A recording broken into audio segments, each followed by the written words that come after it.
Text Remote, the Connected Faculty Summit hosted by ASU. Turn on your speakers. Tabs on the left side, Chat, Q&A, Handouts, FAQs, Captions. Hello and welcome to Remote, the Connected Faculty Summit. I'm Jenny Atwood with Every Learner Everywhere, and I'll be moderating today's session. The 3 half-hour sessions in this 90-minute Ask the Experts block are sponsored by Every Learner Everywhere, a nonprofit network that advocates for and supports institutions in achieving equitable outcomes in U.S. higher education through advances in digital learning. This first block of 4 Every Learner Ask the Experts session blocks focuses on students. Our final session with this Every Learner Ask the Expert block is Achieving Academic Transformation Through Faculty Communities of Practice. And our presenters are Mike Brokus and Susan Adams. Susan Adams is the Associate Director of Teaching and Learning at Achieving the Dream, where she manages programs and projects designed to build institutional capacity, innovation, and meaningful engagement of full-time and part-time faculty in their professional development efforts in teaching and learning that support equitable student success. Susan produces dynamic thought leadership around equitable instructional design strategies that contextualize student success work to colleges' teaching and learning efforts by connecting institutions to best practices, peer institutions, college examples, and resources. Susan earned her MED in Student Affairs Administration from the Woodring College of Education, Western Washington University, and a BA in English Literature and Women's Studies from the University of New Hampshire. Mike Brokus is a program manager at the Personal Learning Consortium at the Association of Public and Land-Grant Universities. In this role, he leads projects and initiatives focused on digital learning, equity, and evidence-based teaching. His previous experience includes instructional and program leadership roles at Johns Hopkins University and Carnegie Mellon University. Mike and Susan, the floor is yours. Text Personalized Learning Consortium, Every Learner Everywhere. Thanks everyone for joining us. So Susan and I will be discussing a specific disciplinary communities of practice initiative that we help to design and facilitate, and maybe offer some insights for others who may be interested in convening a similar faculty learning community or faculty community of practice. Text Communities of Practice. So just as an overview of what we're going to be discussing, we're going to define communities of practice and why they're valuable. We'll talk about how we designed ours for emergent learning and how we captured both discipline-specific insights as well as cross-disciplinary insights. And then we'll discuss some of our lessons learned and takeaways from designing and facilitating the faculty communities that we worked with. Text What is a community of practice? Okay. So a definition of a community of practice that's useful is a group of people who share a concern or passion for something that they do and learn how to do it better as they interact regularly. I think that's pretty axiomatic, but 3 specific components that were important to us. First, that there's a shared domain of interest, so a common theme or purpose that that the group convenes around. One person. Also, that the communities engage in joint activities and discussions, so that they're built around that kind of structure, and that the participants help each other out with problems, share information and resources. Also, that the practice part of community of practice means that participants are practitioners, right? So this is not just about discussion, but it's also about action planning, about developing a shared practice and actually building knowledge together in addition to just sharing knowledge. Okay, so we wanted to share a quote from our colleague, Dr. Kristen Ziska-Strange, who is an instructional designer. She's a program leader at Tufts University, and she also works for the Online Learning Consortium, which is one of Susan and I's organizational partners. Chris helped us with this initiative. So Chris says, a community of practice essentially divides the work of value evaluation and helps you to focus on what you need. Furthermore, there are too many places to find information and it's too much to try to determine the value. So there's just an overwhelming amount of information and resources and suggestions out there. Communities of practice really help you to sort of adjudicate which ones are useful for your specific purpose and your specific contexts with a group of like-minded peers. So we thought this quote was really powerful and helpful for us. Title, Design Considerations. 5. Focus on value. Great. Thank you so much, Mike. So I'm going to talk a little bit about how we started, right? So from an instructional design perspective, we wanted to have a foundation of understanding about how other people have actually designed communities of practice. So we gathered information from Tony Bates, who wrote a book on teaching in a digital age. And this helped us to wrap our heads around how to design for what I like to call emergent learning and co-creating knowledge. Tony uses the notion of designing for evolution, which he defines as ensuring that the community can evolve and shift in focus to meet the interests of the participants without moving too far from the common domain of interest. So we also wanted to make sure that we built in opportunities for that open dialogue and varying perspectives. So today we're going to share how we did that technologically with asynchronous spaces and how we designed our live spaces, but also how we created a domain of interest and how we kept there. And I do want to apologize for the background noise. It was unavoidable today, so hopefully you can still hear me. The next slide talks about our purpose and structure. So our structure included monthly live sessions and a dedicated asynchronous space to share resources and capture emerging ideas. We designed it so it became a living and breathing asset for participants to take away with them. So the primary focus was not to continue the conversation online in the Canvas site, but to build an asset, which we'll show you a bit later. And we're going to got some screenshots of that. So in addition to a structure, was discipline specific, we created discipline specific groups that were given regular and consistent time to contemplate the content together with the focus on contextualizing content in their disciplines. So essentially we had 20-minute presentations at the beginning of the 2-hour session, but then we got them right away into breakout groups to give them that opportunity to really take that content, digest it, and contextualize it specific to their discipline. And that proved extraordinarily valuable to really give them that reflective and contemplative time they often don't get to have with their peers in a discipline-specific way. Text, we focused on creating. So on the next slide, I wanted to talk a little bit more about the design features. So we focused on creating opportunities for engagement with a blend of discipline specific, and when they came back to the main group, they got to do some interdisciplinary sharing out, right? And noticing sort of the through line that might happen for some of these strategies across multiple disciplines. We also had participants do direct, to co-create knowledge together. That emergence naturally happened, right? So we had facilitators that were helping to capture what was discussed and to allow that to be then possibly brought into a solution or a project, an action-based research project. And then all of that was captured in the Canvas site for people to reference, look back on, and continue to build on session after session. We wanted also to have a sense of active curation of content. That's what a community of practice is. Is this a good set of content? Do we need something more specific or deeper, or is this really relevant to us?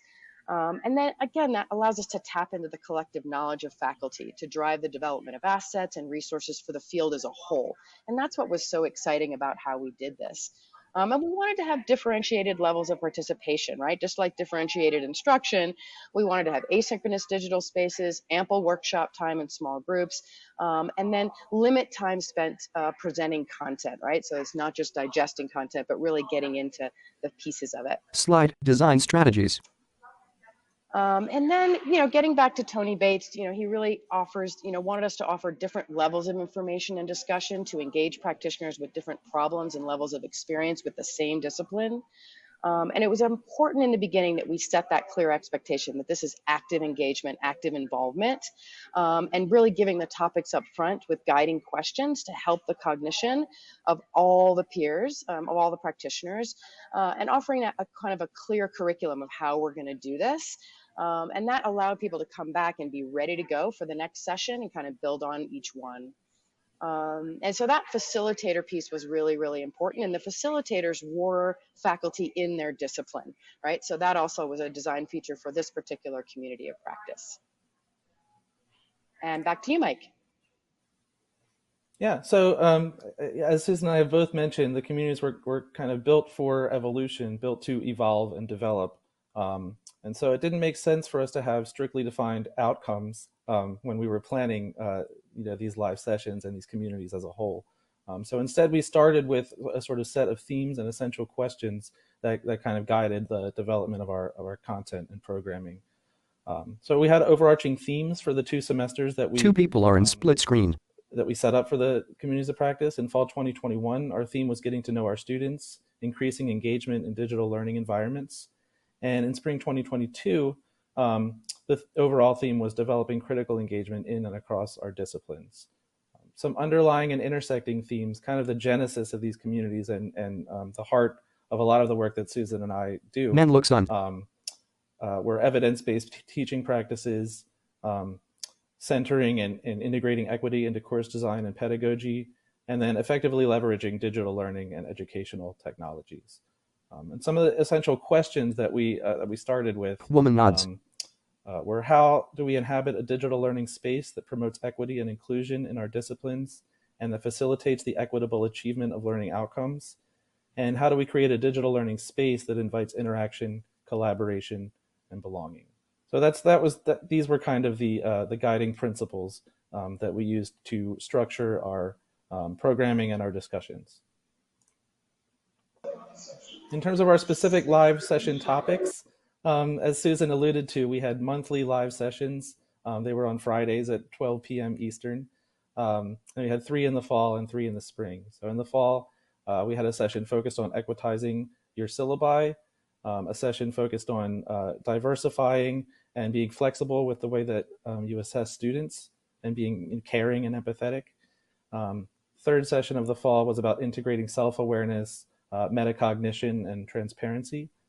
And then in the spring, our sessions were focused on sharing discipline-specific resources for building critical engagement, implementing open pedagogy and culturally responsive teaching practices, and then supporting instructors and students as agents of change and sort of helping faculty to connect students with the social justice issues within their disciplines.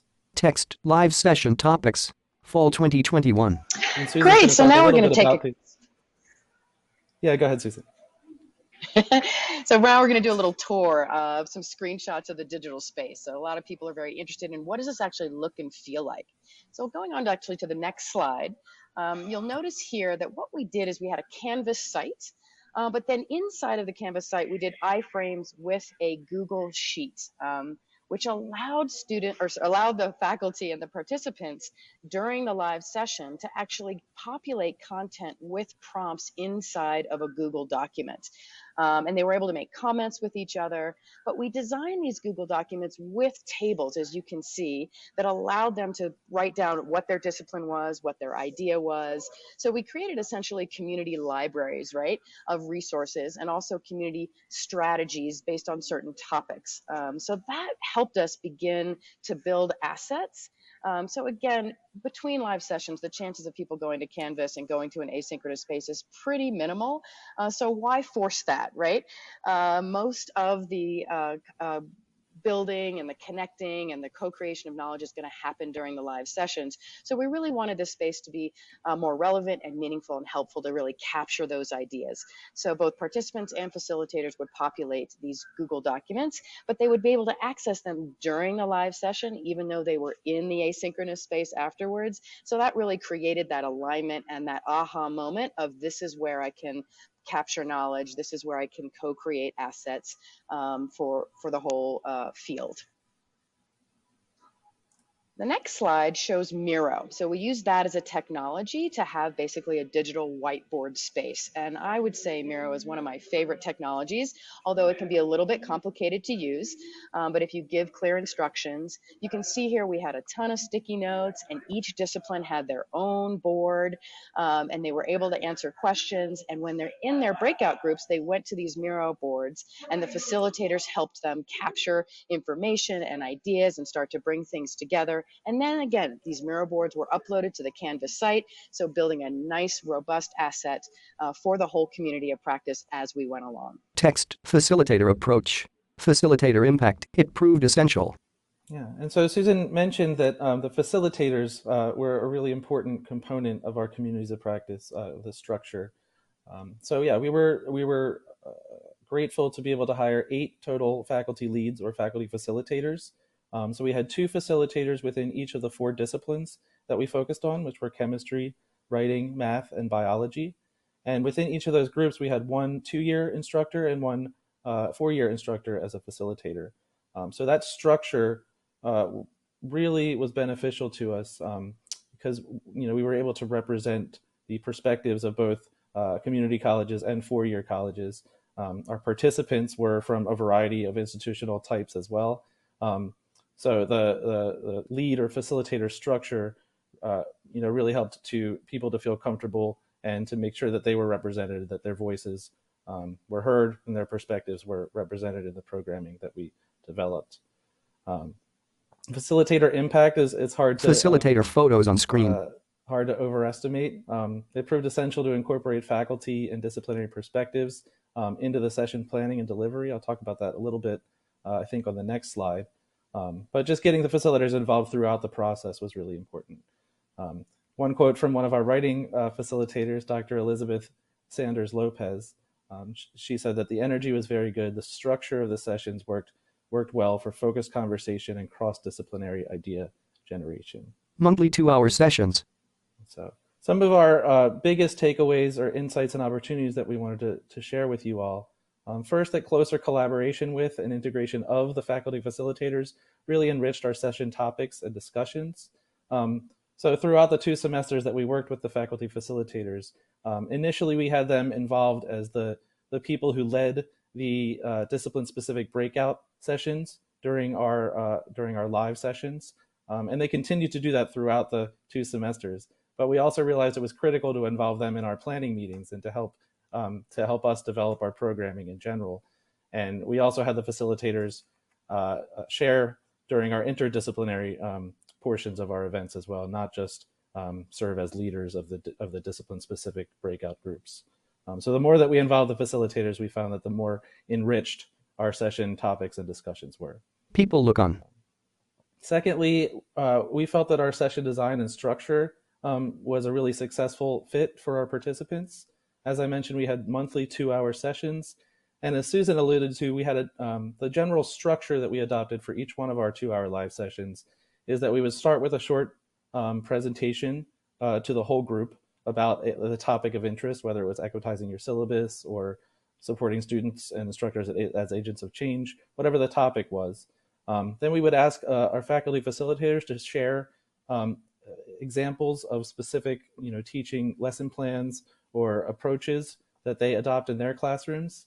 Then we would have breakout sessions where within their specific disciplines, participants would discuss their issues and problems, work on the collaborative documents that Susan mentioned together. And then we would come back to the whole group and sort of share across disciplines, talk about how to, for example, how an approach that was discussed in the math community could be adopted in a writing classroom, for example. And we would sometimes do this several times within a session. Sometimes we would have 2 breakout rooms followed by 2 sort of cross-disciplinary share-outs. But we felt that structure worked really well. Third, we thought that we did have a sort of issue where attendance was higher at the beginning of each semester and kind of dropped off as the semester went on, which makes sense because the semesters get very busy with teaching and grading. But we felt that we could increase engagement and attendance with more intentional action planning and also with more intentional community building. So an example of the action building piece or the action planning piece would be, if we have a session about equitizing your syllabus, maybe during the next session, we ask the participants to come back with a revised syllabus and to seek feedback on it. So just to have some sort of assignment or deliverable that sort of gets woven throughout the semester and that people work on. We think that would be one way of sort of building coherence and community. And another thing is that we felt that, if we were doing this again, we would want to incorporate more low stakes discussion and just sort of check-ins. We tended, when we started our sessions, to sort of jump right into the meat and substance of the topic. But it might have been easier for people to get to know each other if we just sort of started out by saying, how is everyone feeling? What are you thinking about? What are you concerned with? What kinds of problems are you working on? We felt that before we jump right into the high stakes substantive discussion, it might be good to sort of check in with people and have them, feel comfortable and get to know each other that way. And then finally, we felt that our takeaways from each session could be shared more broadly and beyond the communities themselves. So we had a lot of really great knowledge that was generated, a lot of great resources that were shared within each one of our sessions. And I think we did a really good job of sharing that back with the full group and with the people who might not have been able to attend that session. But there's really no reason why that knowledge needs to be constricted or restricted to the community itself. So we felt that we could, share on LinkedIn or share, with our colleagues on other initiatives, et cetera, a lot of the takeaways that were generated within the communities. So we just, we felt that we could have a sort of bigger ripple effect or impact overall. Split screen. But yeah, so those are some of our main takeaways. Hope that gives you a sense of what we did and hope it gets you thinking about what you might do if you're interested in a faculty development initiative such as this one. And I think we have about 10 minutes or so for questions. A woman looks on. Thank you so much, Mike and Susan. And I see that we do have some questions for the audience. And for everyone else, please go ahead and submit any additional questions in the Q&A tab. So to begin with, is there a platform you found that works better than others for conducting faculty learning communities? 3 people appear on Zoom. Yeah, I can start to answer this one. I think we use Zoom as the platform for our live sessions. That worked super well for us because the breakout room feature was very conducive to the discipline-specific communities that we wanted to set up. So, we were able to just pre-create 4 breakout rooms for writing, math, biology, and chemistry, and then set it up so that participants could choose which room they wanted to enter when we did the breakouts. So I thought that worked really well. But Susan, maybe you might want to talk a little bit about the Canvas site, the asynchronous platform that we used. In split screen. Yeah, I think it could be utilized in any learning management system. It's a great tool that you likely already have at your institution. I tend to like Canvas. It's got a clean interface to me, but Blackboard, Moodle, and Brightspace now are also opportunities. So whatever's existing on your campus can also be a helpful tool since faculty are already there. Your teaching and learning center, your instructional designers could help set up kind of that home or master shell there to help support a community of practice on your campus. The woman on the top right gestures. Yeah, and then the only other thing I would mention is the collaborative documents that Susan referred to. We use Google Docs and we use the Miro boards. Those tools were super important for sort of structuring and capturing knowledge from our discussions instead of just having them be discussed and forgotten about.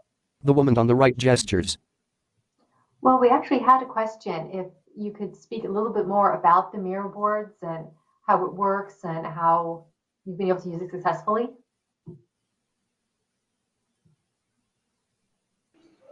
Yeah, the Miro boards are best utilized when you have a really strong prompt, right? So you want to direct people with a relevant and meaningful question. With both hands. And then that allows them to, and then the second element is giving them at least 3 to 5 minutes of quiet time to actually populate it with the sticky notes and watch that sort of emerge. And then you really want to have the facilitator look at that and come up with a summary statement to then direct the conversation and guide it. But again, it's a canvas, it's a blank canvas. So you can create whatever you want and design it in so many creative ways, but you want to help guide it cognition, right? You want to help guide faculty's thinking, help guide connections that you see, themes that are emerging. And that's what's the beautiful thing about it is here we are, have a canvas together and we all have the same paintbrush, right? And we get to sort of paint it together and have things emerge. So anything goes with the Miro board, and that's what makes it so beautiful. So it would take kind of a group of thoughtful, I would not do it in a vacuum, just yourself, but to really work with another person as a thought partner to help design what that set of questions might be, what that set of activities might be for using those sticky notes or using kind of an area for them to add text like inside of a Google Doc. Woman adjusts her hair. Wonderful. Okay, so our next question. What is the best time of year to run a faculty learning community, And ideally, how often should they meet? Yeah, I think that depends on the nature of your community. We are, our initiative was about connecting faculty across lots of different institutions and several time zones. So we felt that Fridays at 12 p.m. Eastern worked well because it was not too early on the West Coast, uh, and not too late. And the Friday worked well. A lot of people don't teach on Friday, even though there are obviously exceptions to that. So yeah, that's what we did during the first semester, and then we decided it worked well, so we continued. I think it definitely would depend on your context. If you are getting instructors together just at one institution, you could probably pay more attention to their teaching schedules, and maybe you would want to just so that you're giving everyone an opportunity to participate. You might want to have it at different times. Maybe some of them are on Tuesdays and some of them are on Fridays, just so that you can sort of work around everyone's teaching schedules. But yeah, that's just one example. But I think it's really context dependent. Okay. Now, what are some of the constraints that you've met in constructing your communities that future educators should avoid in creating their communities of practice? The woman on the right touches her hair. That's a good question. I mean, one of them that I mentioned was just getting people engaged and getting people to participate throughout a semester. So I think that The woman touches the side of her head. Having really dedicated communication and messaging when you're starting up the communities, as well as when you're sort of reconvening them, is important. One thing that we kind of expected was to have the same, we had 2 semesters of these communities of practice. We kind of expected to have many of the same participants across the 2 semesters. And instead we had like 2 wonderful groups, but only 10 or 15% of the people who attended in the fall continued to attend in the spring. So that, I guess one constraint from my perspective was, trying to redouble the outreach at the beginning of the next semester to try to ensure that people come back. So that, yeah, just one example of a constraint that occurred to me. I think the other constraint is really how do we articulate the value of a community of practice, right? Even the word itself, I think, to me, is a great word, a community of practice. I think it's even stronger than a faculty learning circle. But what do people understand that to be in their own context?